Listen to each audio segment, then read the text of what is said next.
I love that we all come together to support one another to help really drive and boost the industry that we are in.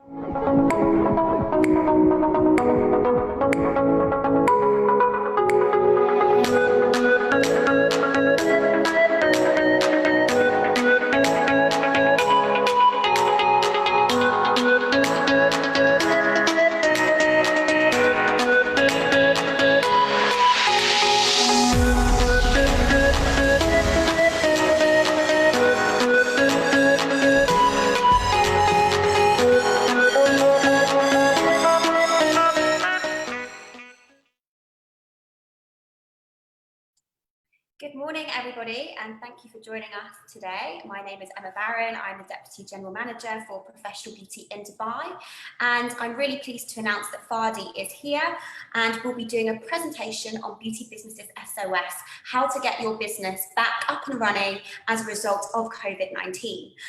So if any of you have any questions for Fady, please pop them into the Q&A box at the bottom of the screen and I'd be happy to ask them to him at the end of the session. We are streaming live on multiple Facebook pages, so hello everyone who is watching. Again, if you've got any questions, please pop your questions into the comment box. And yeah, over to you, Fady. Thank you for joining us. Thank you, Emma, for having me. Good morning, everyone. Morning, Emma. How are you today? I'm perfect, actually. Things are starting to get back into normal, so hopefully everyone is well, whoever is watching us is well and safe. Thank you for having me, and thanks to Madi International for partnering with us on this webinar. Thank you. So I will put myself off screen just to say Fady is the CEO and founder of Royal Metis, a company that is it under the Madi umbrella, or are you? No, we're partners with Madi International. We're a consultant, but we just recently signed an MOU with Madi International to collaborate wherever we can add value, and that's the reason why we're doing this, to add value to the customers and to the whole industry. Perfect. Okay, I will put myself off screen and I'll see you, Fady. Hi everyone, I'm Fady Tawfik. Thank you, Emma, for the introduction. So today's webinar is sponsored by Madi. We're actually called Royal Metis Consultancy, or RMC. We're partners with Madi International now. What we're trying to do is to bring a new set of capabilities that add value to all the entire beauty industry, and specifically all the clients that Madi touches their life on a daily basis. So I'll take you today through a quick introduction of what we do, how we do things, and then we're going to start talking about the Beauty SOS. Just a quick introduction, what is the name and who we are. So our name being Royal Metis is actually coming from the origins of the Greek mythology, which speaks about wisdom. So Metis was considered the embodiment of wisdom and the mother of wisdom, or actually the wise counsel. So we hope that we can be your wise counsel and anyone who's in the business who needs some counseling. So we're not a purely consultancy firm, we're actually an implementation and functional consultancy firm. So whatever we write, we actually deliver. So we're not going to leave you with a bunch of papers and just let you deal with it. We're going to be here, we're going to make it happen for you. Just a quick overview of what we do. So our capabilities is split mainly into three categories. First one is initiation, the second one is materialization, and the third one is evolution. So going into the initiation. So when you're about to start a beauty business, there's a few things that you need to think of. First is your concept. What we do with the concept is that we help you frame your vision for your business into a more viable and actually realistic business model. So you might want to open a clinic. What kind of clinic? Where is it going to be? How is it going to look like? What is the atmosphere you want to transmit to your clients as throughout their experience? So we frame that out, and that becomes the foundation of everything we do. So that dictates who's our target clientele, how is our interior design going to look like, what is our menu, which kind of products we on board, and even who are the team, the professional team we're going to have to deliver this experience to customers. Second part, which is the location and the market analysis or research. Now, in Dubai or in the UAE, the market is very competitive. So where you're going to open is actually critical for you to understand who's your clientele, what's their demography, what's their interest, which brands intrigue them. Are they driven by your location? Are they driven by your price? Are they driven by your quality of service? All these things we understand, and while doing that, we actually explore your competitors. So being in a place where there's other businesses or beauty businesses around you, you need to still have your edge and you still need to be competitive. We help you make that happen by tailoring everything around your clientele and around the market that you're about to open.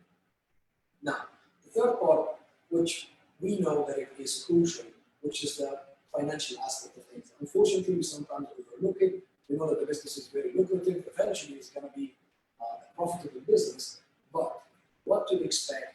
How do you build it? How much you're going to spend? Spending is easy, but when are you going to make back your money?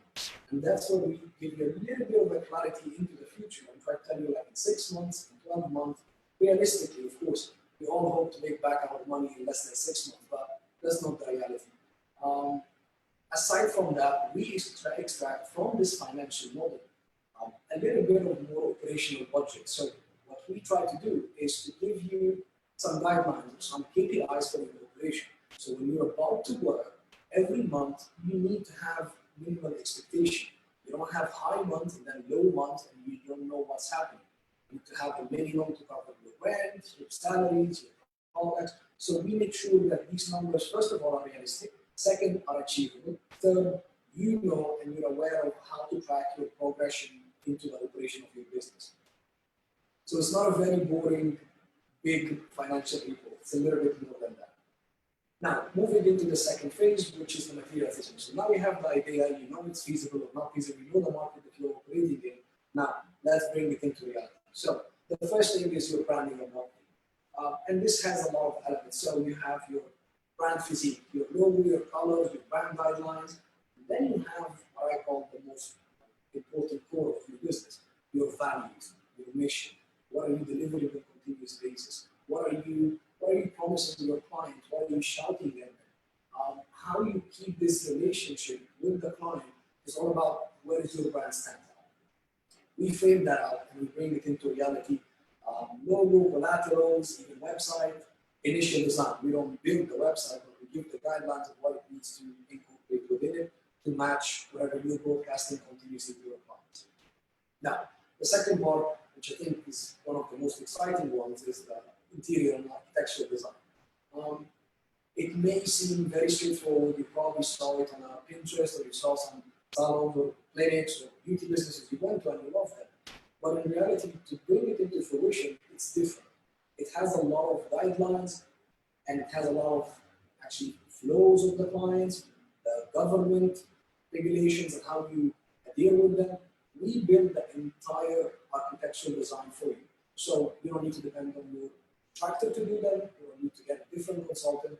We deliver a full set of architectural design and we match that with your vision. So when it comes to mood board, material board, samples, we make all that happen for you. And then by the time you decide what do you want to have into your facility, we put them all together and we produce you 3D render.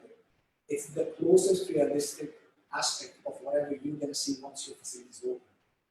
That also helps us build a little bit of a criteria and requirement for whoever is going to come to execute your project. So your contractor, your project manager is going to be working against the guideline we have set, so you don't end up with unpleasant surprises. Oh, we have an extra 100,000 or we have an extra delays. So we make sure that everything is delivered on time and within budget. And of course, we manage the project. Now, moving into the next phase, which now we have our facility, it's already running, it's done. Let's talk about the menu and the brands. Now, what am I broadcasting to my client in terms of menu? That's actually quite critical. So your menu mix, what is unique about your menu, and then how you match your clientele perspective of your salon or your business along with the brand that you carry. And that gives you a little bit of more credibility, and it gives you more continuous interaction with the client that actually builds loyalty as you go. And the menu itself as a pricing and as the combination. We all been to facilities when you end up with a long, big Chinese menu takeout, and you kind of feel like, well, I'm lost, I don't need this, I don't understand everything, and you end up taking the same service or the same treatment you usually get. Now, the way we frame it and the way even we design it visually is for it to be easy to read, get the information over to the client, and make sure that the client is actually seeing something that they would like. And it's unique about your facility. I think the next part is going to be, I think it's a challenge in the UAE, specifically in Dubai, is to hire the right talent. We are not a recruitment agency. We're specialized in this business, in the beauty business, in recruiting and onboarding and training the right talent. So from screening, profiling, initial interview, background check, trade testing, something like the Modi facility as our partner helps us big time to trade test whoever we hire and make sure that they are delivering what they say on their CV. And I'm sure we've all seen some people that we try to hire. On the box or on the CV, it says something. In reality, it's a totally different game. So we make sure that you don't get this loss of time or loss of effort and most importantly, loss of money. The final part, which is, we call it like the safety net of any business. We build a full standard operating procedures. So the SOPs becomes your way of doing things, your facility, different way of doing things. And we build it, we custom build it on your own facility, and then we add a few elements of it. So across the categories from client interaction to HR models, to everything that your employees is going to need to understand, we match that with your services, your menu, your brand, protocols. So we make sure that whoever's coming from your own facility always leaves with a wow factor, like we love that experience. And I'm sure we all get that in some facilities. Next is, we don't feel there is compromisation from a technician or a therapist to another one. Third, if they know the brand and they are loyal to the brand delivers the same result every time. So this is the first two phases of what we do as well Metis. Now the third one is evolution. So now you have opened your business. There is few things you want to do. Either you want to stabilize your business, you want to analyze it, make sure that everything is going well, financially, team-wise, we do mystery shopware. We check things from the core of the service delivery itself, and we tell you an honest report, but yet again, we don't leave you without it, without just a report. We actually come in and fix whatever is missing. So this is the operational, what we call analysis and alignment. Moving into the next phase, hopefully a lot of your businesses will get to the stage where we're thinking about expansion now. How do we fuel this expansion out of the pocket from our saving from the bank, or do we get the business generated? We guide you through it, and even when it goes into building this profile that goes out to investors who are interested in taking the franchise of your business, we make sure that everything is done properly and we onboard everything for you from the investor portfolio or like investor profiles, and then evaluating them and then onboarding. Now, we're going to go into the last one, which is the renovation of any facility. So during the time where the COVID-19 hit, that was a bit of a challenge, but we have had the pleasure of working with a lot of our clients that we couldn't get the time and we couldn't shut down the operation for a month for us to go and do renovation. Today we're doing this, and it's advisable that every maybe 2 to 3 years, you need to refresh the look of your facility. In this business, it's a very dynamic, it's ever evolving. You need to keep up with the expectation from the client, and again, you need to keep up and stay ahead of your competition. So something like that, from interior design, rebranding, changing the entire menu, opening new products, even revamping or opening new sections in your business. We do that for you, and we guide you through until it's operating. Now, the last step, I would say, in the evolution phase is acquisition and construction. Some people want to open a business, a beauty business, but they don't want to do the whole thing, starting from scratch, or there is an opportunity that presents itself in the market, and they want to acquire it. Now, the valuation of it, how are you going to restructure it, how are you going to make it your own? Sometimes it's a bad experience, you need to kind of eliminate. That's why the business one out of dealing with clients. So we make sure that everything is covered. and then the relaunch itself, we bring it out to the market in your own, I'd say, skin, in your own flavor, with your own fingerprint. This is some of our work, just to give you an idea. So these are some of our clients. As you can see, like we've worked across all, like I think you saw, from salons, clinics to barbershop, wellness center, yoga, fitness centers. So we have the experience in covering as much as we can from the verticals of this business. We mainly, I'll be honest, we mainly work on the standalone businesses because the first-time entrepreneur or like the standalone facilities don't get the same support that they would get, for example, in a hotel. The hotel has standards, there is parameters and requirements, and there is usually manuals that gets implemented on the hotels.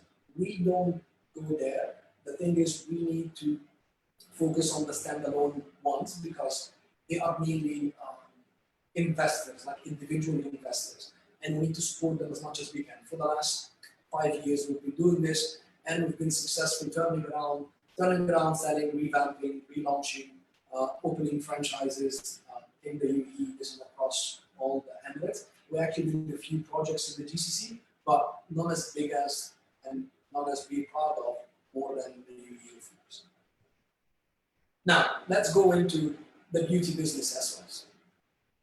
The way we look at it, I think that COVID-19 was just a good excuse for us to start evaluating how we do business. But that should not be the case now. So things are going to get relaxed. Everything is going to get better. But don't get relaxed yourselves as business owners or as operators or as managers. You need to keep your eye open on how your business is operating. Imagine that this was the test run. We might be faced with another challenge. How can we make sure that we're always ready to tackle any challenges that comes our way is by being vigilant, by being aware of our business and focusing on making it better every single day. And that's what the beauty business SOS is all about. So it focuses on, first of all, it focuses on your business, of course, and it has 4 categories. First one is operation, which is for us is the heart of any business. Second is your financials, which is your return, your financial aspects of everything, how your business is operating financially.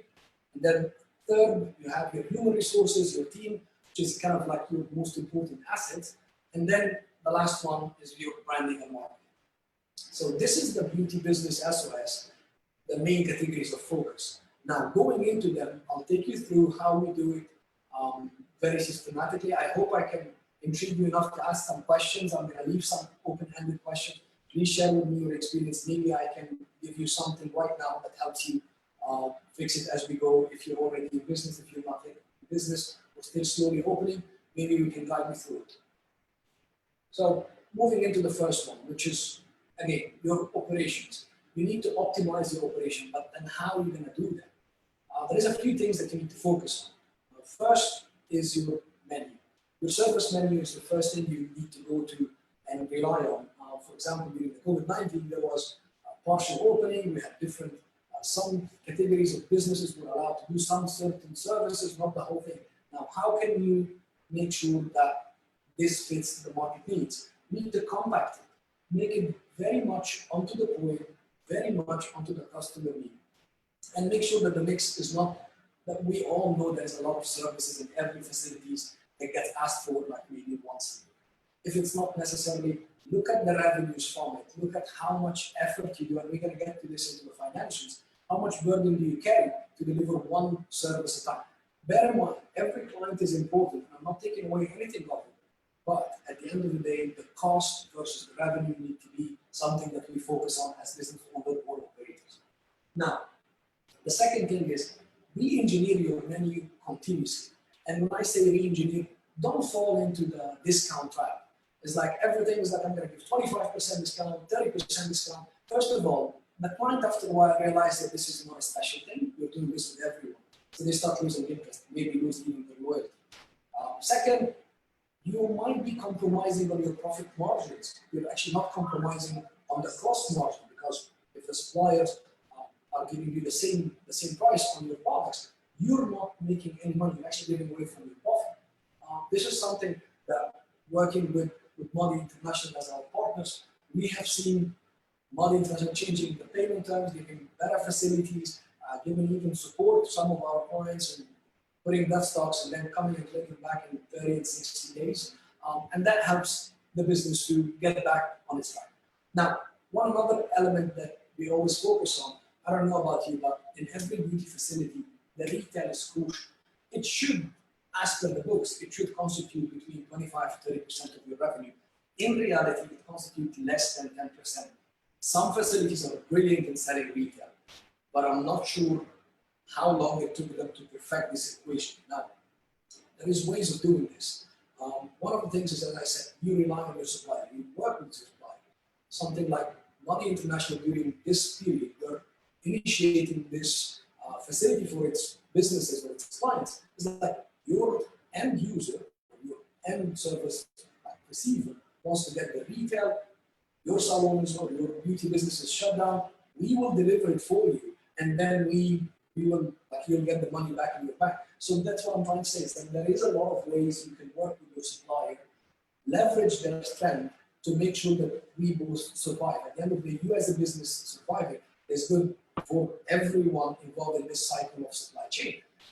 Every supplier is interested in continuing having a relationship with you. Probably it's a relationship that they invested in, you invested in 2 years. So make sure that you rely on them, stay in contact with them, see how can you go through this challenge or this struggle instead of vanishing or deciding not to deal with that and going for the next cheaper option. So work and build your relationship and your partnership with your suppliers.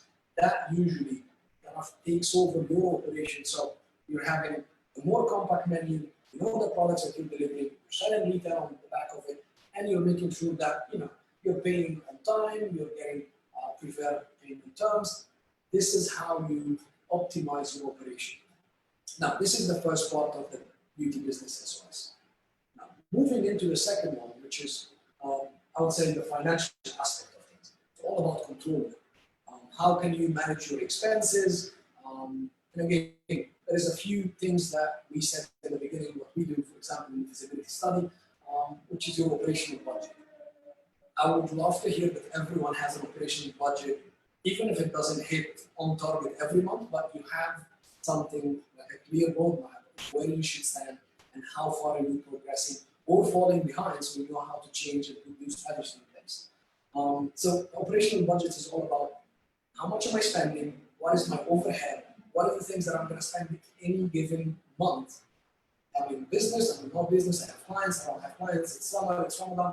These are your core expenses. Now you need to focus on these and then make sure that your business operation in the good month is covering its own self and then building for the bad month that we all know that might come in summer, Ramadan, or down. So your operational budget is important. Dust it off, let's bring it back into reality. The second part, which is cost versus revenue, and we said that, we talked about that even during the menu, especially when we were compacting the menu. There is a lot of services that you can have in your beauty business. It looks good, but you're actually not getting any much clients that come in and ask for it. The price is 3,000, 5,000, 6,000 dirham, but what does it do to you? It clutters your stock. You have a big stock, you have to pay for it, but then there is no client. What happens usually, as per our experience, you come to a month where it's very down and you start slashing the prices just to get them out of the door. This may be in huge discounts, which you're losing, or even giving them on the back of other services just to keep it going. So focus on what is your cost, what is your revenue. If it makes sense, invest in where you know that there is revenues. It's good to be doing everything, but if you're doing 2 or 3 services, main services, perfectly, trust me, the client is going to come for them. They're not going to come with the number of categories you deliver. Now, what's your essential expenses? And again, a lot of us look at it in terms of my orders, what am I ordering, my OS&E, operation supply equipment, even your salaries, your employee salaries. There is more essentials, and this is what we try to always explore. So for example, your rent. Your rent can be paid in 1 time, 2 times, 4 times. But you wait until the 3rd or the 6th or the 12th month to start combining all the costs and trying to pay this one lump sum based on the installment. Don't do that. Break it down into bits and pieces. bite-sized pieces that you can actually cover on a monthly basis. So by the time it is the due date of your rent check, you're not struggling. You're not getting delayed on your salaries for the employees. You're not falling back on your installment when it comes to the products. So focus very well on building this clear roadmap. As I said, we do it if we do a feasibility study, we give you these milestones and we act actually as a KPI for your operation. If we're doing operational analysis, we start to embed this business practice into your monthly and daily, I would say, administration control. But that's very important. Focus on your expenses, and trust me, there is a lot of unnecessary expenses you take. Sometimes there is an influencer that we pay them thousands and they show up one time. We get a few likes on Instagram, but they're not making you money. So be very smart and be very specific. How much am I spending? What am I getting back? Now, the next one is your profit margins. Again, if you didn't calculate how much is your profit margin realistic from the beginning, this is a great time to do that. Because we've seen a lot of facilities, what they do is before they open, they get their menu, go around, see the competitors in the same region or their benchmark where do they want to compete, and they say like, okay, they're charging, let's say 1,000 dirham, we're going to charge at 800. Why? Where are you compromising? If you're using the same product, if you're having the same skill talent, and you're still selling it at a lower price, you're definitely compromising on something. It's not the cost. It is your revenues and your profits. So focus always, even when you do promotions and packages, it's very easy. It's like 50% to 25% discount on everything. But every service is different. Some of the service has more SME, some of the service has more products, some of the service has an expensive employee or a talent that delivers the service based on the salary. And most of the businesses has their own incentive scheme and commission. So out of every service, you're giving away a lot more than what you think is the client paying for. So reducing that needs to be done systematically. It needs to be done in a methodical way and a kind of studied way. So you don't end up at the end of the month, I have a lot of revenue, but I don't have any profits. So any extras are not going to your bank. It keeps on recycling itself into the business. And you wait until the end of the year for you to actually start looking at your profits. Now, the next point, which is, again, do you see in the future? We all hope that you can see in the future, but can you look at your business and say like, I've done 10,000 this month, I'm gonna do 20,000 next month. And how do you know that? Is it only because you're spending on an SEO company, or does your SEO put you on the first ranking on Google?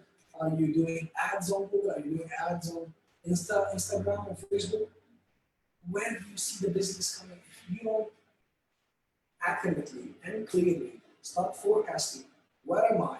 What am I, if I'm doing promotion, preparing for promotion from today for next month, how much is that going to generate as revenue? And is it worth it? You need to look in the future. Start saying, a lot of the business, and I'll give them that. We've seen some businesses during the COVID-19 challenge. They were, no, we just shut down everyone. First of all the employees got paid on time. They didn't have any struggles. They did a little bit of a rotation system, changed the people, but it wasn't a big damage to their business. And today they're back on like nothing happened because they have forecasted that. So every month, and as an example, one of the big chains of beauty business, I've worked with them personally, they have had coverage for 3 to 4 months ahead, every single month. So they generate revenue that takes all the rent and all the employee salaries for 3-4 months ahead. So when this happened, they said like, okay, everyone sit home, but don't worry, we'll take care of your salaries. We did a minimum deduction like 10% or 15%, but everything was fine. Today they're back full force, like nothing happened. So focus on that, guys. The next one is your operational finance. And I don't know about you, but we all have an accountant. He delivers to us reports. We probably don't read it. We just look at it and then see it's like if it's in the red or if it's in the black. It's in the red, okay, I need to fix something, usually cut down on some expenses, and they are usually drastic ones. Or we're in the black, okay, thank you so much, we never read it. So how much are we paying attention to the financial status of our business? How much are we reading these reports. Aside from paying VAT, of course, more financial report, and how much do we ask our accountant to give us more detailed report? The accounting side of everything is very, and I'll be honest with you, it's very tedious, it's very slow, it's very boring, it's all about numbers, doesn't make sense. Yes, when it goes to the audit of the VAT registration governmental body, it looks good. For you as a business owner or operator, you probably just want to see the bottom line. Okay, are we in the red or in the black, in the minus or in the positive? That's crucial because you can read a lot about what's going to happen in the next few months from your operations in a sense of financial numbers. You can actually track it if you have any business management system or a beauty management system. You can track it. You can see the frequency of services. You can see which one are selling really well and they don't need promotions and discounts now. We focus on the one, let's start doing some promotions on it. Start actively putting strategy in place to actually get these businesses or services to start bringing some revenues. So I would advise definitely we can look at it, but build your own, we can help you with that, of course, build your own operational finance. Look at the operation from a financial perspective. Don't look at it from numbers of clients, and of course don't look at it from the numbers of followers and the people who like your post and interact and say like beautiful reviews are great, but they don't make money. So focus very well on your numbers and your financials. They are important. Nevertheless, your operation, your optimization of your operation being lean and being not containing any waste is important. But then back it up with the financial, I would say, smartness and look at it and keep your eye on it. But again, the businesses that are doing well, did well before this COVID-19 challenge and after it, they are the ones that actually sat down on a monthly basis, probably in the third week of every month, look at the financial setup, where are we heading, how are we preparing for the next month, or the next month, or the next month. Now, we'll move into the third part of beauty business SOS. And again, this is your human resources. I know that during the time of the COVID, a lot of people have decided to let go their employees. I fully understand where the cost is coming from. I understand it's a burden, there's no money coming in. How can I manage their salaries? But you could have avoided that by preparing, again, for the next phase, the next challenge that may or may not come, but you need to be ready. So, you look at how much is your headcount? How many people do you have? Is it the big number? So whenever I am a full capacity of 100% of the business is full, I'm covered. How many days and how many instances do you get actually 100 capacity? Look at that. And if there is businesses that are staying on top of like 100% for quite some time, they're probably going to open it second and third and fourth branch. So in reality, when you build your team, you need to make sure that you have the right people and the right skills, but they are also in the right places. So try to get people who can do multi-services, can do like they are multi-skilled. I can move them around from division to division, because eventually you either are paying for salaries for people who are sitting down, not doing anything, waiting for a client to come in from the court, or you are paying overtime because you're too busy or 100% capacity. You need more and more and more. And that's a good indication for you to expand your business. Now that would be the best case scenario. If you run on 100% capacity and your girls or like your team are exhausted, overworked, you're paying so much overtime, open a second branch, it should make sense financially on the number, and your brand definitely stands its ground. So right people, right skills, and right places. Try to play on the cross delivery. Have someone who can deliver multi-services, move them smartly based on the bookings, based on your kind of loyal clients, your recruiting clients. And again, they are the asset that everyone remembers. Trust us, like a lot of you can have the best interior design, amazing facility, but people remember them. And the more you focus on them, the more you're going to get the most out of your investment in them. And again, how you're going to rotate them, this is something we can, I'm sure any operator or any salon manager, we can help you with that. We build it on capacity, usability analysis, make sure that you have enough manpower or human resources elements to deliver a certain capacity up to 90%, so you're never understaffed and never overstaffed. And we built that even from the feasibility study, so we know that way ahead of time. Now, their mental health is important. I know that a lot of people, and I've said that multiple times, the relationship between a beauty business owner and an employee should not have this expiry date. I understand. A lot of the business owners don't want to invest in their people because it's a 2 years contract, or they're going to come here and do a couple of 2 years contract, and then they're going to go back into their countries. So why should I invest? Now, even that approach is wrong because you eventually putting a very small level of expectation from this person, and eventually they start giving you what you're paying for only. They're not going to go the extra mile. So you're going to struggle to tell them, okay, guys, start selling retail, cross-selling services. Why? I'm out of here in 2 years. I've got my expiry date written all over my back. The owner treats me like that. Why do I have to give more? Put this aside. When you even evaluate their talents and their skills, you eventually try to get the lowest deal.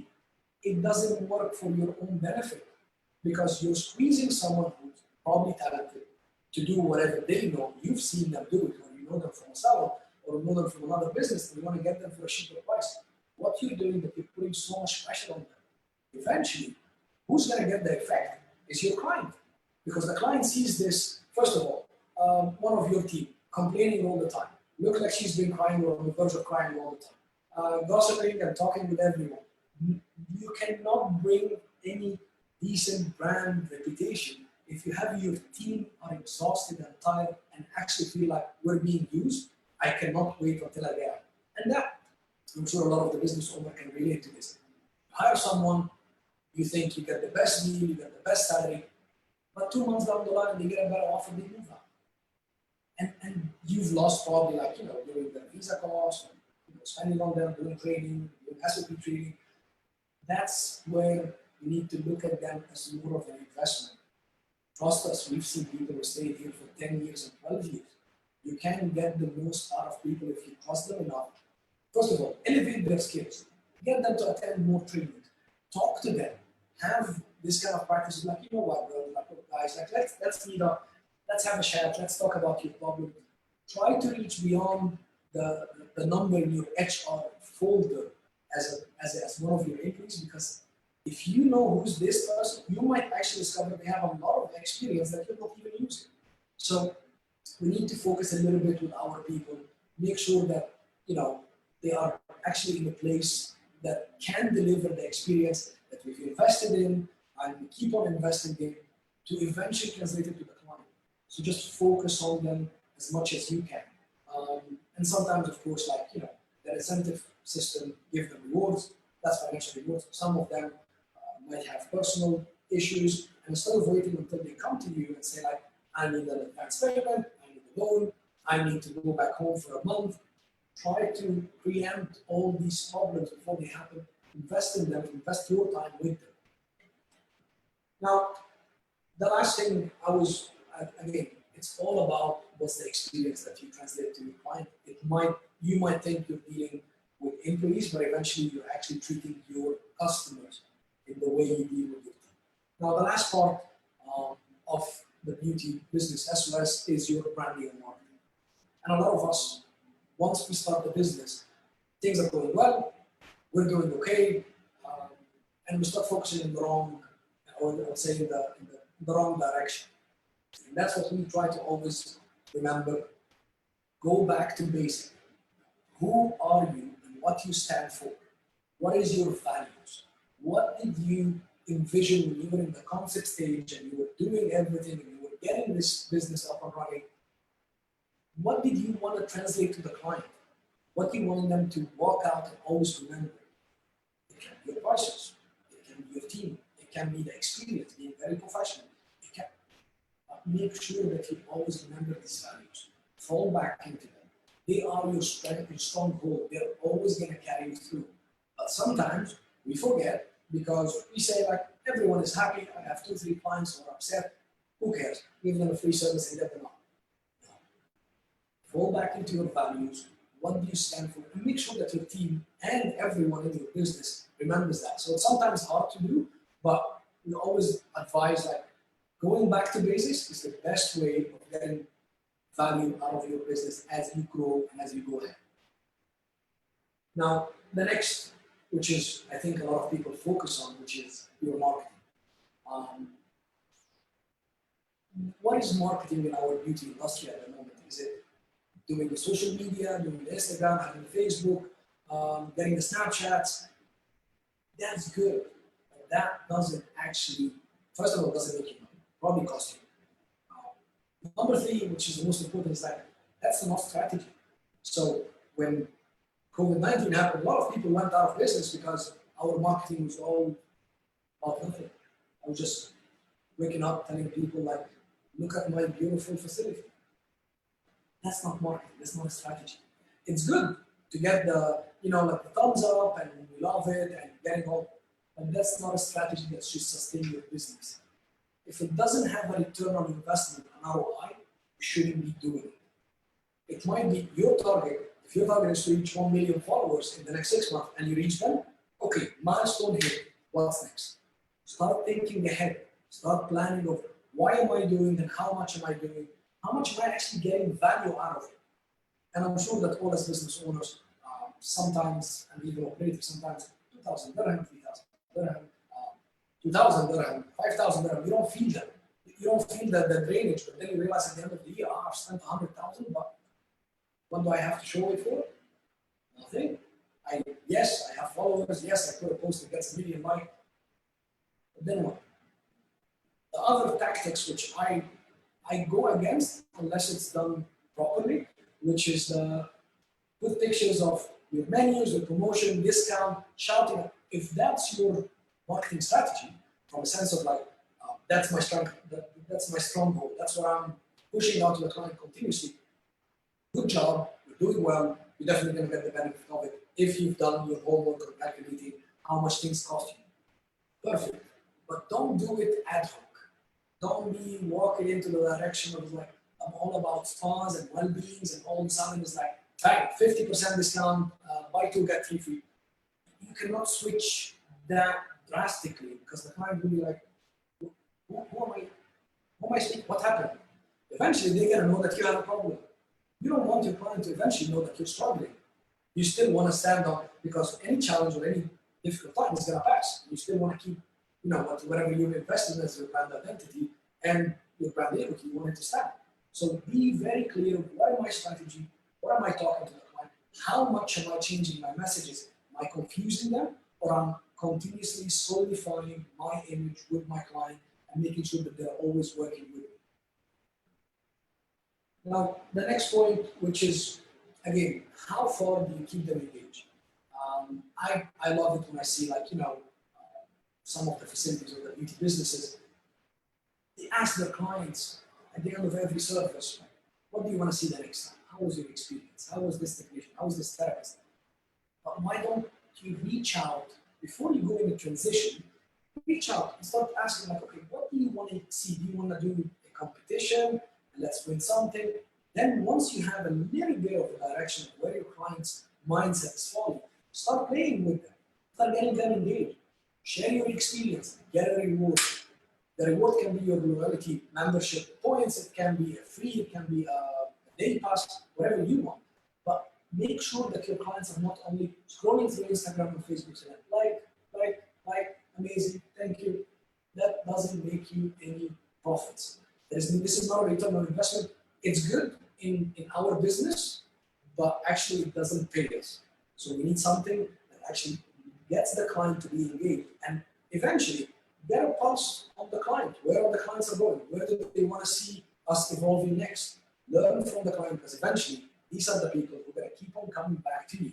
If you keep them engaged, you'll get some insights. Neither me and you or anyone, like even if we can, forecast the best trends for the next 2 years, the client will always going to have the upper hand in telling you what is the right direction, what do I need, and eventually you're going to start building some sort of a trend. Everyone is going this direction, maybe I can add it to my need.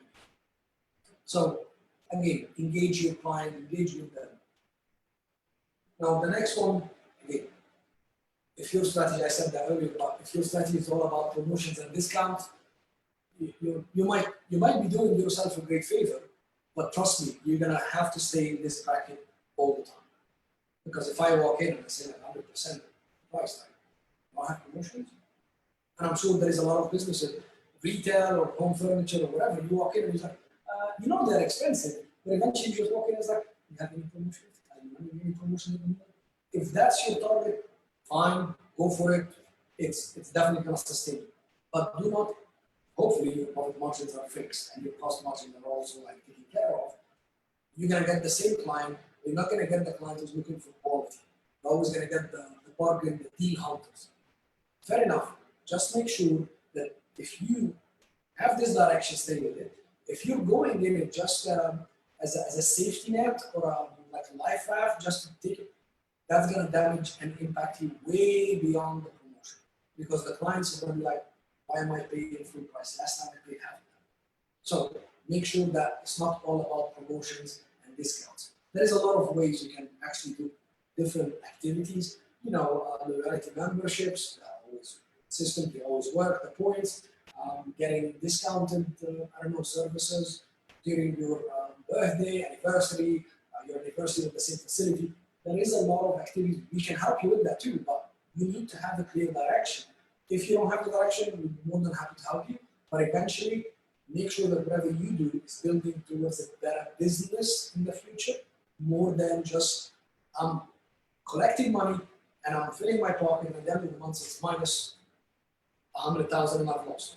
So that's definitely what we would advise.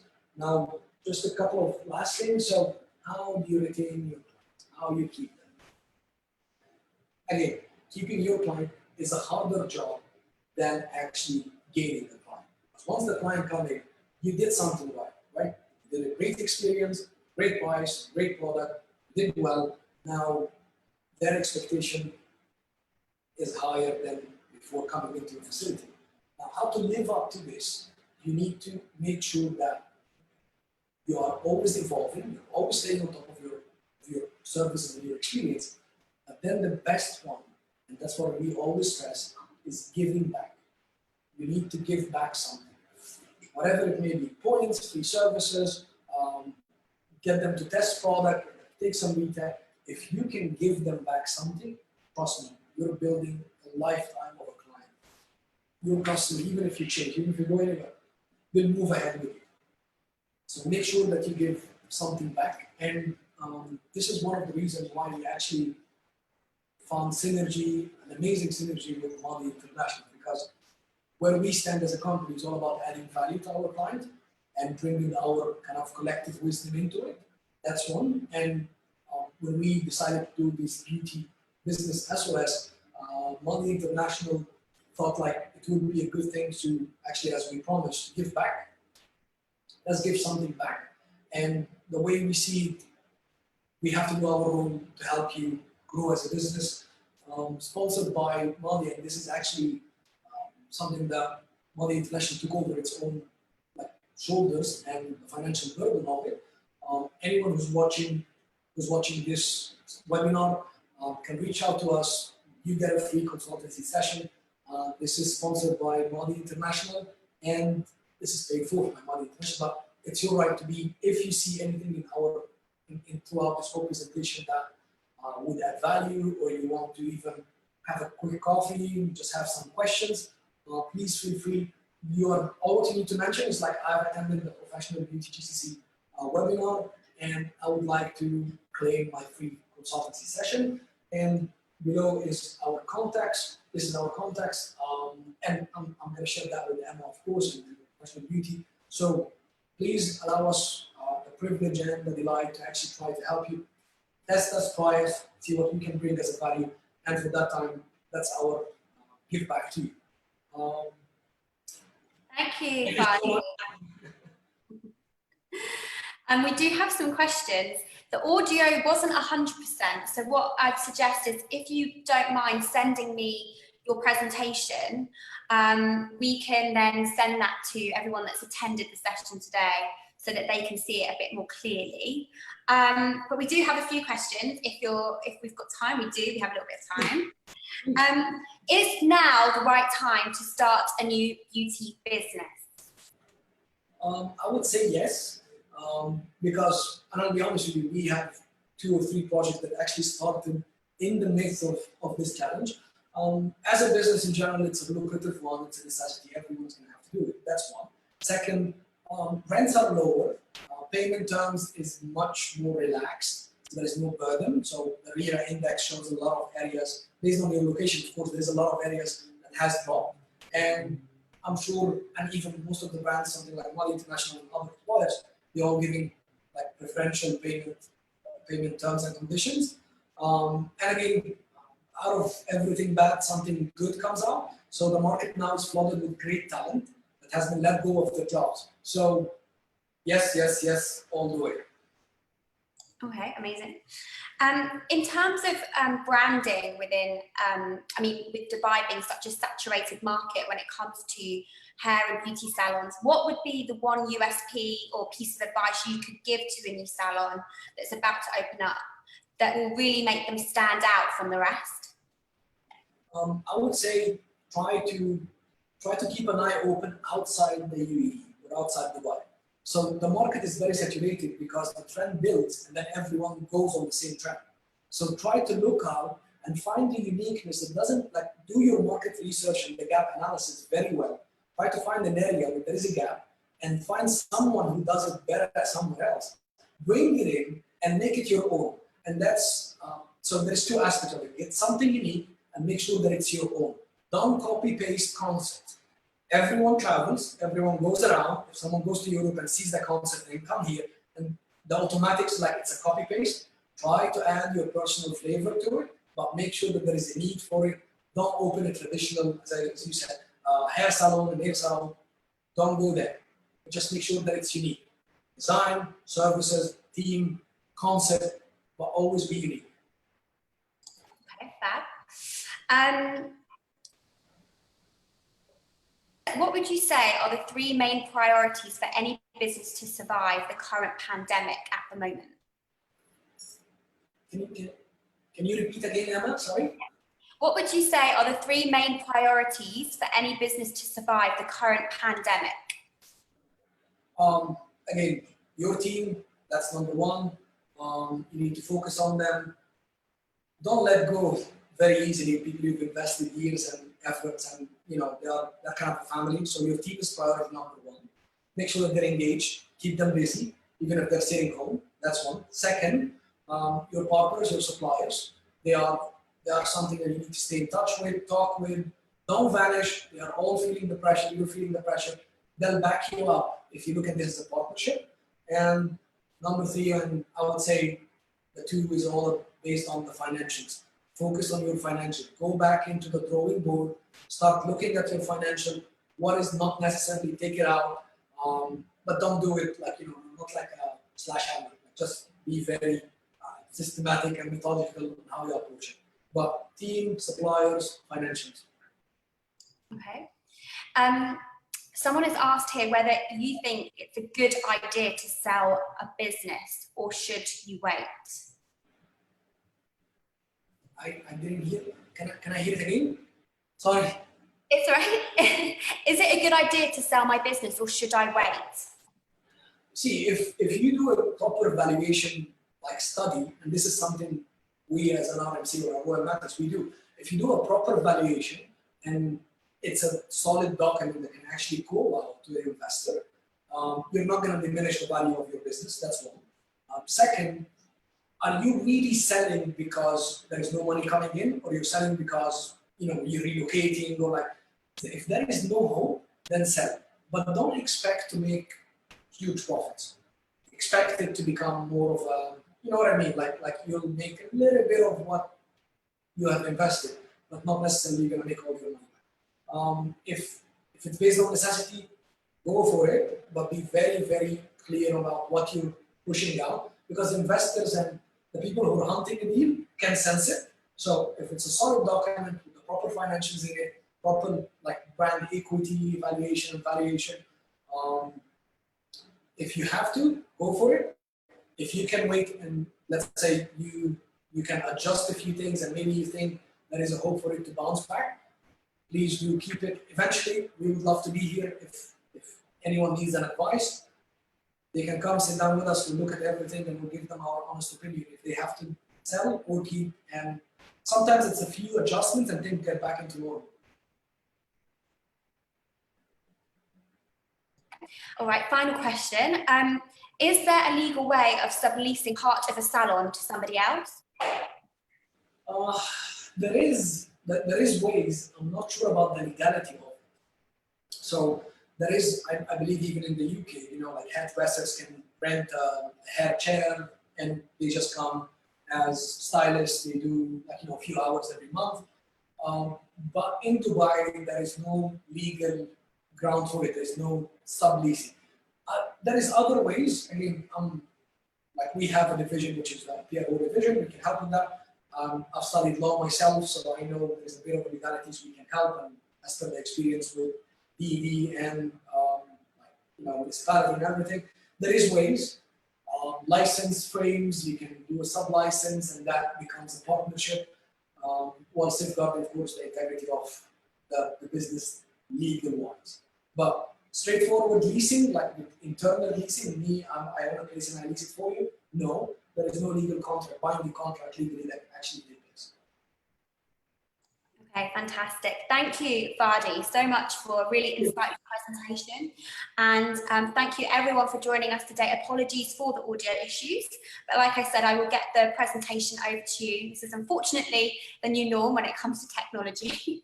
But thank you everyone for joining. Thank you, Fady, great to see you, and I hope to see you in person very soon. Take care, everyone. Bye.